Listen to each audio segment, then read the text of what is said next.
Oi, gente, tudo bem com vocês? Meu nome é Eric Carvalho, sou membro do PET Ciência e Tecnologia da Universidade Federal de Alagoas. E hoje vamos falar sobre radioatividade. Mas antes, não se esqueçam de dar o like e nos seguir no canal. A radioatividade é um fenômeno nuclear e é a propriedade que alguns átomos possuem de emitirem, de uma forma espontânea, a energia na forma de partículas e ondas, tornando esses átomos em elementos químicos mais estáveis e também mais leves. Como a radioatividade é um fenômeno nuclear, ocorrem várias reações nucleares, e essas reações são processos em que o núcleo de um átomo sofre alterações. As primeiras observações sobre esses átomos que emitem energia foi feita por Henri Becquerel, em 1896, que ele constatou que um composto de urânio apresentava umas características de causar uma mancha numa chapa fotográfica, mesmo embrulhado em papel escuro. Becquerel também interpretou que esse composto emitia um tipo de raio capaz de atravessar esse papel.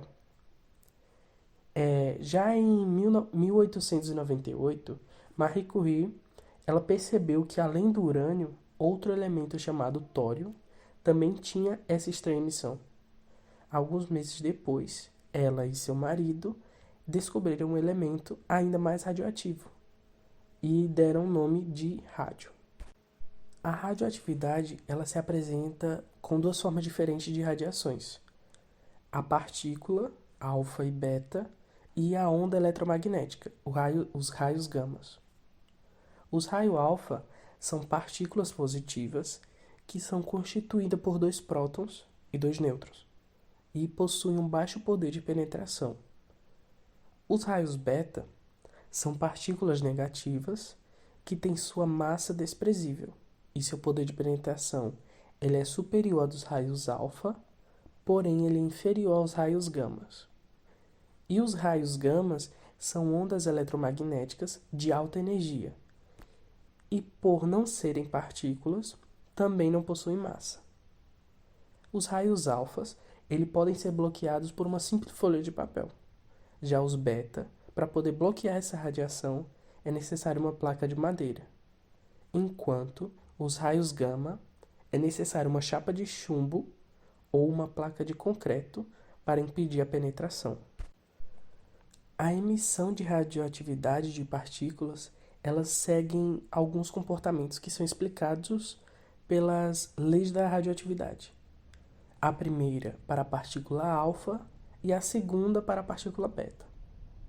Na primeira lei, quando um átomo radioativo emite uma radiação do tipo alfa, ele dará origem a um novo átomo, só que com núcleo contendo dois prótons e dois nêutrons a menos, resultando em uma massa com 4 unidades menor. Essa lei ela pode ser representada na forma genérica com esta equação. Um exemplo é a radiação alfa do plutônio, que forma um novo átomo, o urânio-235, que ele possui um número de massa 4 unidades a menos e um número atômico 2 unidades menor, exatamente os valores correspondentes à partícula alfa emitida pelo núcleo do plutônio, ok? Já a segunda lei fala sobre a emissão beta. Quando um átomo emite uma partícula beta, sua massa atômica permanece inalterada e seu número atômico aumenta uma unidade. Analisando este exemplo, dá para perceber que o átomo de nitrogênio formado, ele possui a mesma massa do átomo do carbono 14, ou seja, eles são isóbaros, e seu número atômico aumenta em uma unidade. O decaimento radioativo, também chamado de transmutação, é o processo natural em que um núcleo, ele instável, ele emite radiação de uma forma sucessiva com o objetivo de diminuir sua energia para se tornar estável. Isso ocorre normalmente com os átomos de números atômicos maiores que 84, que são átomos com alta instabilidade nuclear, devido à quantidade de prótons, ou seja, a quantidade excessiva de cargas positivas acumuladas no núcleo. Nesse processo, os nêutrons eles não são suficientes para estabilizar todos os prótons que estão aglomerados lá no núcleo. E então, o núcleo ele começa a sofrer o decaimento radioativo até que seu número atômico seja menor que 84. O decaimento radioativo ele pode ser calculado pelo tempo de meia-vida, ou chamado também de período de semidesintegração do átomo. Esse átomo instável com excesso de energia nuclear, ele pode ser chamado de radioisótopos. Esse tempo de meia-vida é o tempo necessário para que metade da massa da amostra inicial sofra a desintegração, ou seja, para ele se tornar estável. Para calcular a massa restante após o tempo de meia-vida, temos esta fórmula, que é a razão entre a massa inicial e 2 elevado ao número de meias-vidas decorridas. Já para calcular o tempo de desintegração de uma amostra radioativa, temos esta fórmula, em que o tempo de desintegração é igual ao produto da quantidade de meias-vidas e do período de meia-vida, que é o tempo necessário para se completar a meia-vida. Parece trava-língua, mas não é. Existem 2 tipos de elementos radioativos, os naturais e os artificiais. Os naturais, o nome já é bem intuitivo, são os elementos encontrados na natureza, já com seus núcleos estáveis, como o urânio, o actínio e o rádio.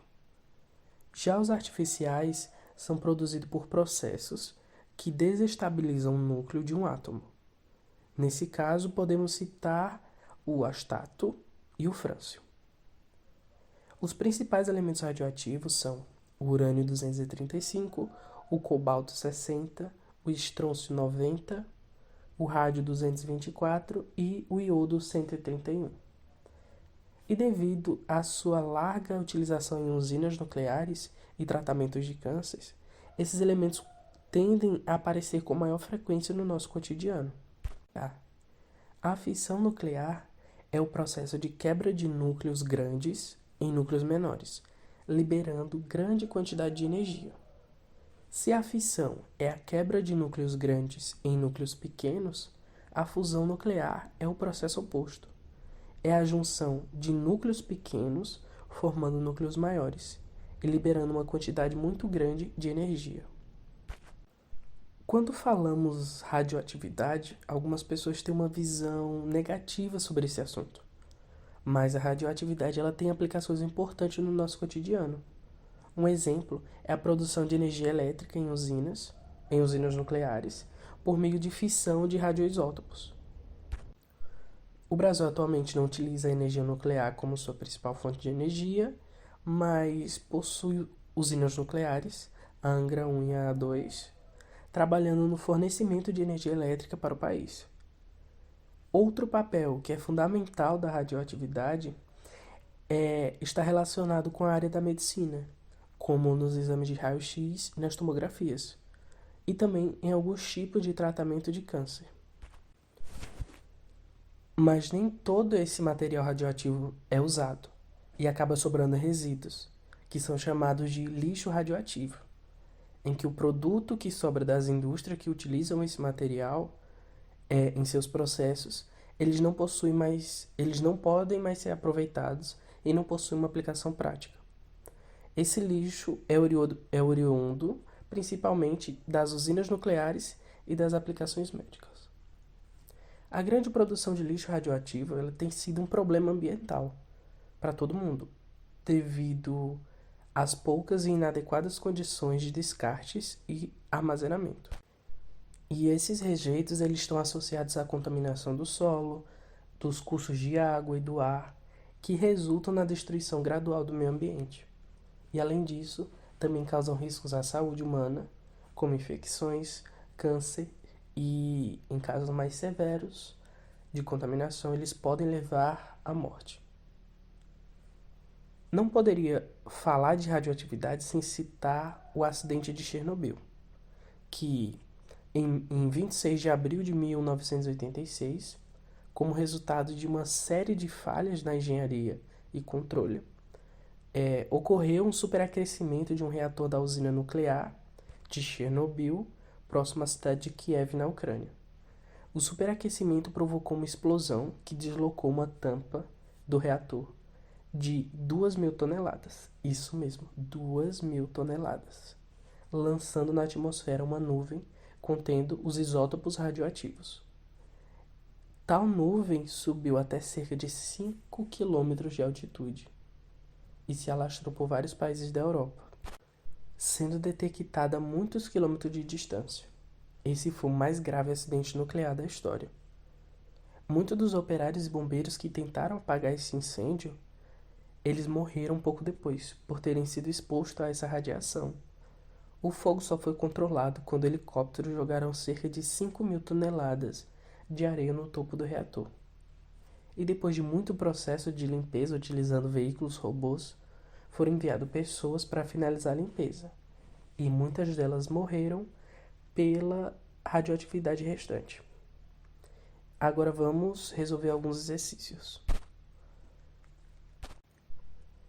Na obtenção de um dado elemento transurânico por meio das reações nucleares, aqui apresentadas duas reações nucleares, podemos afirmar que o isótopo B desse elemento transurânico possui número atômico e número de massa respectivamente iguais a.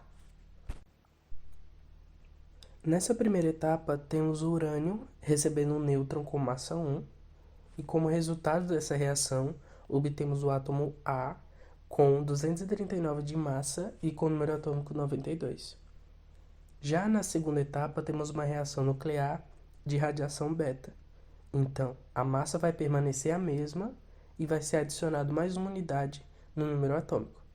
Portanto, o átomo B terá a mesma massa do átomo A, que será 239, e com um acréscimo de uma unidade no número atômico, obtemos 93. E chegamos ao resultado, que é a alternativa A. Vamos para o próximo. A meia-vida do estrôncio 90 vale 28 anos. Quanto tempo é necessário para que restem 12,5% de uma amostra desse isótopo? Então, se a meia-vida é o tempo de desintegração de metade da massa, então, de início temos o 100%, para chegar a 50% leva 28 anos. E a meia-vida dessa amostra é 25%, que vai levar mais 28 anos. Então, aí já temos 56. E, por fim, a meia-vida dessa amostra vai ser o quê?